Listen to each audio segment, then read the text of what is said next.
तकरीबन 130 दिनों के बाद राहुल गांधी की लोकसभा की सदस्यता फिर से बहाल हो गई है, जिसके बाद आज राहुल गांधी लोकसभा में भी पहुंचे और उसमें कांग्रेस पार्टी ने उनका जोर शोर से स्वागत किया। अब कल लोकसभा में नो कॉन्फिडेंस मोशन पर बहस भी होनी है। अब इस पर क्या कांग्रेस पार्टी की जो रणनीति है वो राहुल गांधी के आने के बाद बदल गई होगी, इस पूरे मामले पर आइए जनता से जानते हैं।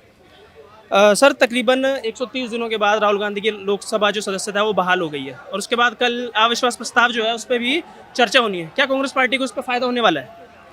पहले तो पूरी कांग्रेस पार्टी को और राहुल गांधी जी को बहुत बहुत बधाई कि फाइनली 130 दिन बाद वो संसद आ गए हैं, और साथ में भारत की उस जनता को भी बहुत बहुत बधाई जो बहुत दिनों से कॉमेडी को मिस कर रही थी। तो वो एक जो कॉमेडी होगी अब वो तो देखा ही जाएगा। बाकी कांग्रेस को कोई इससे फ़ायदा नहीं होने वाला है। अविश्वास प्रस्ताव इनका एक शगुफा है जो ये ज़बरदस्ती ला रहे हैं, उसमें कोई दमखम नहीं है। लेकिन पहले तो कहा गया था कि राहुल गांधी की जो सदस्यता है वो इस वजह से गई है क्योंकि एक तो जो बीजेपी है वो डरती है कहीं ना कहीं कांग्रेस से और राहुल गांधी से। सर, आपको सच में लगता है? मैं आपसे पूछ लेता हूँ, आप पत्रकार के तौर पे जवाब मत दीजिएगा, आम इंसान के तौर पे जवाब दीजिएगा कि राहुल गांधी एक भी ऐसी बात करते हैं कि मोदी या बीजेपी तो बहुत बड़ी चीज़ है, क्या एक छोटा सा बीजेपी का कार्यकर्ता भी उनसे डरता होगा किसी बात से? उनकी किसी भी बात को आप देखेंगे, किसी भी बात में ना सर होता है ना पैर होता है। वो आलू से सोना बना देते हैं, उनको ये नहीं पता खेत में उगाया क्या जाता है। उनके नेताओं तक को एक्चुअल अगर पूछा जाए तो उनको सब्जी वब्जी के दाम नहीं पता। वो लोग बेरोजगारी का मुद्दा उठाते हैं और सारी उनके किसी भी बात में आप एक भी ऐसी बात हो जिसमें दम हो, चाहे उन्होंने चौकीदार चोर है का नारा बहुत ज़ोर शोर से दिया था, क्या हुआ 2019 में जनता ने दिखा दिया कि चौकीदार चोर नहीं, चौकीदार ही एक नेक साफ नीयत का व्यक्ति है और उसको पूर्ण बहुमत से दोबारा से लेके आए। इस बार ये लोग फिर से विपक्ष पूरा, सिर्फ राहुल गांधी नहीं पूरा विपक्ष मिलकर जेन्युइन मुद्दे पे कोई बात नहीं करता, ज़बरदस्ती के मुद्दे लाकर और उनमें घुसाए जा रहे हैं जिससे उनको कोई लाभ नहीं होने वाला है। 2024 में पूर्ण बहुमत से भाजपा की सरकार फिर बनेगी। तो डर तो पूरे विपक्ष के खेमे में पहले से ही व्याप्त है और जो आदमी ज़्यादा डरा हुआ होता है वही चिल्ला चिल्ला के कहता है कि सामने वाला मुझसे डर गया, सामने वाला मुझसे डर गया। चलिए, मैं आपसे जानना चाहूँगा कि जिस तरीके से राहुल गांधी बार बार विदेश में जाके कहते हैं कि भारत में लोकतंत्र मर चुका है, अब अगर उसी तर्ज पे हम देखें तो अविश्वास जो नो कॉन्फिडेंस मोशन अविश्वास प्रस्ताव जो है, विपक्ष के पास नंबर्स नहीं है। वो अगर वो चाहें भी तो अविश्वास प्रस्ताव का कुछ नहीं हो सकता, उसके बाद भी संसद में उसको लेकर बहस होगी। तो क्या अब लोकतंत्र फिर से जिंदा हो गया? देखिए, लोकतंत्र तो जिंदा ही है, पर राहुल गांधी को उसे मरा हुआ दिखाना है क्योंकि उनकी अपनी दाल नहीं गल रही है। तो वो दाल गलाने के चक्कर में लोकतंत्र मर गया, बाहर देशों में भारत की बदनामी करने पे लगे हुए हैं और जो कि बहुत ही खतरनाक है।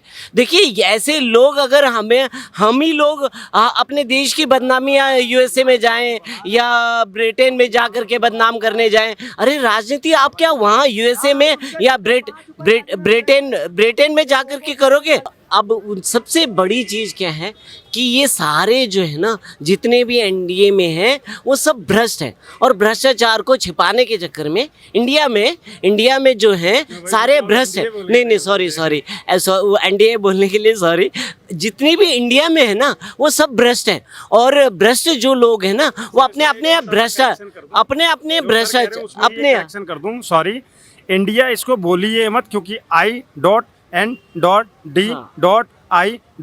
है।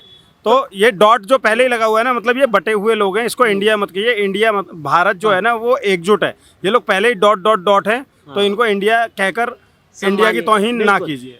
ये भाई साहब की बात से मैं सहमत हूँ कि ये सब डॉट है और डॉट का मतलब है इन सब एक दूसरे को क्या है शक की दृष्टि से देखते हैं, एक दूसरे को शक की दृष्टि से। ममता केजरीवाल को शक से देखती है और केजरीवाल ममता को शक की देखते हैं और सबको राहुल की वो पड़ी हुई है। राहुल इनके ग्रह उसमें बैठा हुआ है, ग्रह कुंडली में राहुल बैठा हुआ है और राहुल जो है आपको पता ही है, राहु केतु जहाँ बैठ जाते हैं तो वहाँ विनाश ही होता है और कुछ नहीं होता है। विनाश के सिवा राहु केतु बैठने का मतलब है कि विनाश ले जाना। और अभी देखिएगा ना, अभी वो उसका बिल आ रहा है जो अध्यादेश, उसके केजरीवाल के अध्यादेश के लिए जो बिल आ रहा है, हाँ वो आ चुका है, उस पर राज्यसभा में भी सहमति हो जाएगी और उसके बाद देखिएगा केजरीवाल साहब बाय बाय टाटा करते हुए निकलेंगे और कहेंगे मैं हर जगह मैं खुद लड़ूंगा डंडा लेकर के।